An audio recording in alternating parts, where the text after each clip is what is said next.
So here's how they line up. A partial reverse. It's Joseph Loke, one of last year's race winners, who starts on pole position with the young Aussie Noah Lyle alongside.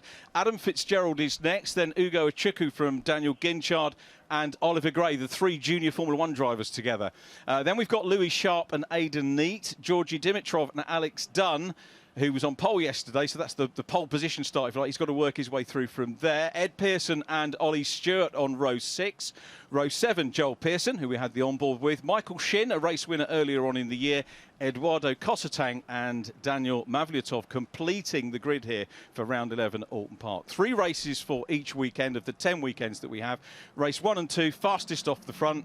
Race 1, the fastest lap for the driver in qualifying. Race 3, their second fastest lap in qualifying. And this race, the reverse grid race, the top 10 are reversed. Joseph Loke is no slouch. Neither are the JHR team who prepare him. So this is a very good opportunity for Joseph to maybe take his first win of the season. It's an all JHR front row because alongside we've got Noah Lyle as well.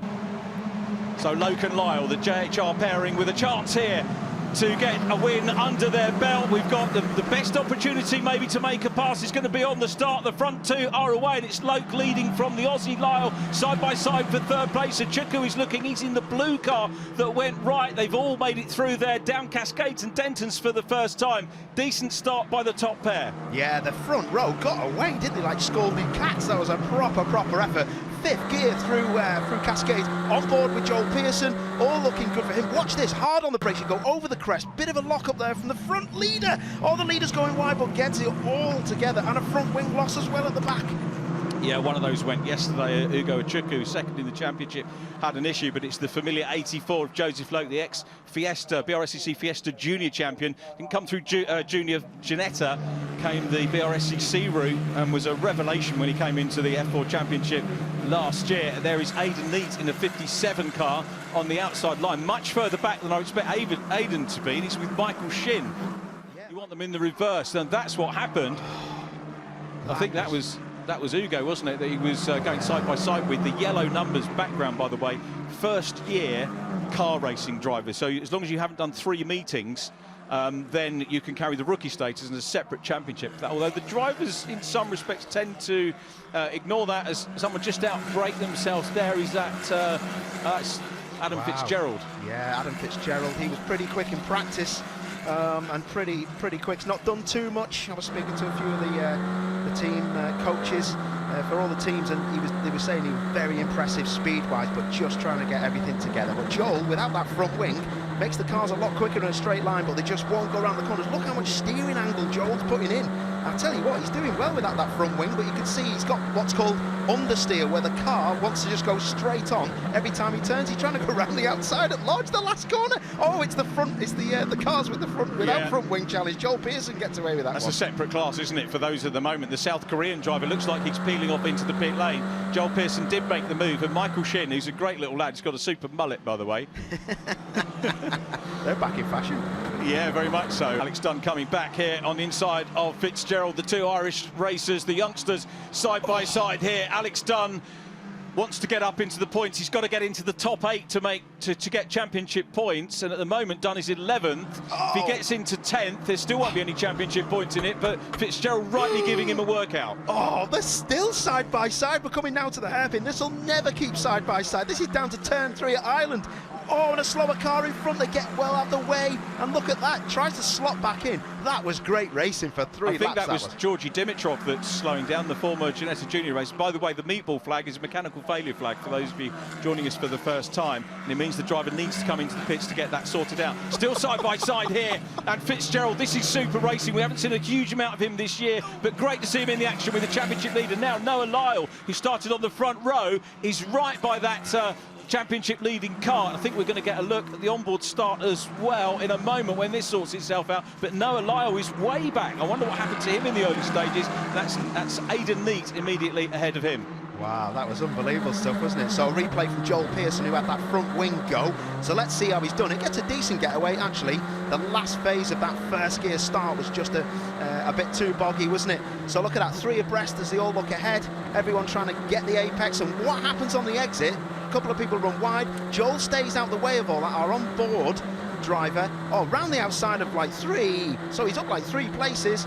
then will he turn back in? It's got to be on the brakes down at the hairpin at Ireland. So everybody's trying to defend. They're staying to the right. They're going to be turning right. Does he lock up the fronts, and does he touch someone? Everyone's really slow. Oh. So yeah, I couldn't quite see there. He did obviously hit the back of that car in front, didn't he? But I don't know if he was hit from behind as well. He was lucky getting rid of that early, because if you get that wing, that front wing stuck under the car, he's getting a new one. That gets stuck under the front of the car, it locks the wheels up, and that's big suspension damage, isn't it? Yeah, and that is Joseph Loke. So we've had a big change of leader, and things have gone all change at the front of the grid. So Joseph Loke, who's not going to be very happy about that, tyre let go for him, and it's Daniel Guinchard now looking for his first win. That was big suspension damage. That was. I don't know whether somebody's gone over the top of his left front wheel and suspension, or whether he's hit something on the left-hand side. So unbelievable, like you say, Ginchard now commanding this. He's got a good lead. So it's Louis Sharp who's in second. The black car is the Kiwi. Couldn't make up his mind yesterday what overalls to wear. He's got sponsored by Roding Cars. There is Joseph Loke. Stephen Hunter just surveying the damage. That's had a big hit, that, and it's got flat spots on the tyres. So something drastic has happened there, and he is devastated. This was a massive chance, this was. As we watch Ginchard here, the race leader, very clear of Louis Sharp, who's knocking on the door of a first win as well. But Ginchard, for me at the moment, making no mistakes. Yeah, the interesting thing for me is watching so many single-seater races. They really don't like going off the back of the circuit. Where you see the green at the back of the curb, oh my word, as soon as I said it, he slid across it. They really try their best to stay off that. But the touring cars that our viewers might have seen, they're so heavy and soft on the suspension, they can run over curbs and grass. But single-seaters being so stiff, and like you see in Formula One, they bounce around, so they really don't want to upset how they drive. And I'm so impressed by Ginchard. This is nice, classy stuff, inch perfect.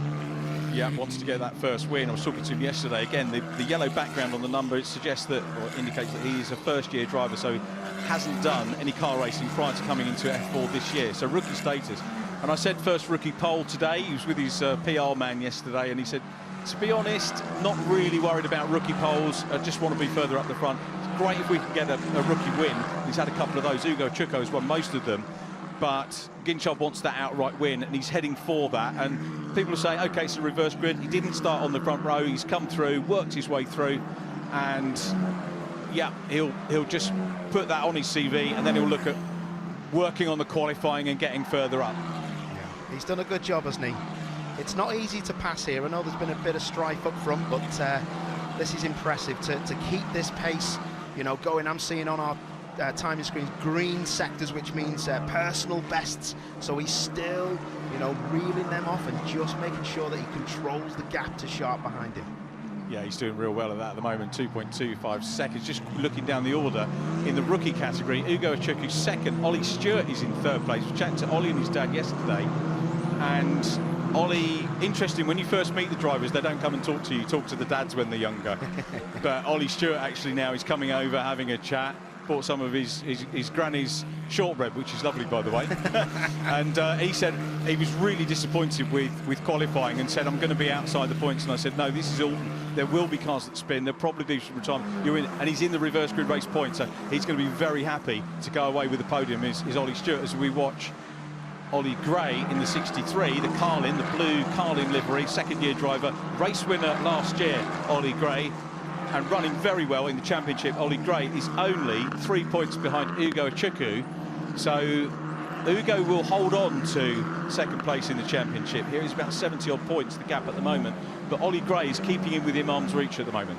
Yeah, but this is fascinating from Ed Pearson, the Surrey-based youngster who's out front, locks up there, goes wide. Alex Dunn will smell blood here, and it's going to try and pop up the inside, but Pearson recovers reasonably well from that. He just got the steering lock straight, and he got the rear wheels just powering away from that trouble. But I tell you what, Dunn smelled blood then, didn't he? And now those tyres will be like 50 pence pieces as he slides through the chicane, and he just needs to get a good exit here, calm it all down, and drive it up Clay Hill. So coming down, isn't he, into the Island hairpin? Does he lock both fronts? Just the front right. Look at that. He did so well. When the front brakes lock and they're unloaded, you need to just, the one thing you want to do is brake even harder because it won't slow down. They don't have ABS, no anti-locking brake system, so the one thing you do when you lock brakes, you have to come off them to give the tyre a chance to roll again. A little bit of history in the making here, because it's a first outright win for the 16-year-old. Daniel Guinchard takes the win. It's going to be Louis Sharp. The Carlin boys salute the second place. The young Kiwi takes second position from Ugo Achukwu. Ollie Gray is fourth. Eduardo Cossetang comes through for fifth place. And Georgi Dimitrov is in sixth. Just having a quick look where Georgi was in that race. Started in ninth. So Georgi, I think, might be one of the highest climbers in that race, aside from the race winner, Daniel Guinchard. But great that Daniel's got his first win. Very nearly got it at Thruxton. It went to Aidan Neat, but he made no mistakes there.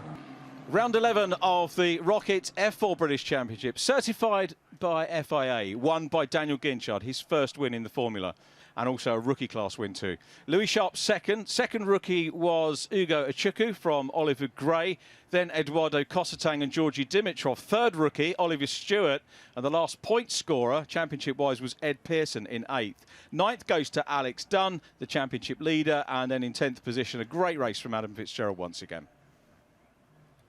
Next up was Aidan Neat, who won a reverse grid race last time at Thruxton. Noah Lyle was in 12th, fourth in the rookies, ahead of Daniel Mavliatov. And we saw technical problems for Michael Shen and Joel Pearson, who both had to pit, and the second retirement of the year for Joseph Loke.